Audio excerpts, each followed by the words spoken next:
पवित्र रमजान महिन्याला सुरुवात झाली असून या महिन्यात रोजा, तरावीची नमाज आणि इबादत, प्रार्थना यांना इस्लाम धर्मात अत्यंत महत्त्वाचं स्थान आहे.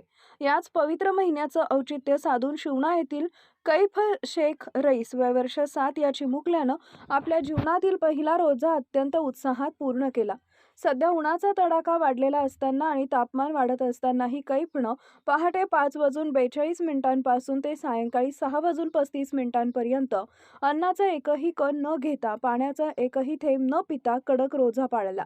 लहान वयातही अल्लाप्रती असलेली आपली श्रद्धा आणि जिद्द त्यानं या माध्यमातून दाखवून दिली आहे. कैफनं आपल्या आयुष्यातील हा पहिला यशस्वी रोजा पूर्ण केल्याबद्दल त्याचे वडील, आई, आजोबा, आजी, काका आणि काकी यांच्यासह संपूर्ण कुटुंबाकडून त्यांचे लाड करण्यात आले. एवढ्या कमी वयात दाखवलेल्या या धैर्याबद्दल शिवणा परिसरातून कैफचं मोठं कौतुक आणि अभिनंदन होत आहे. न्यूज 18 सह्याद्री, सिल्लोड प्रतिनिधी मुजीब शेख.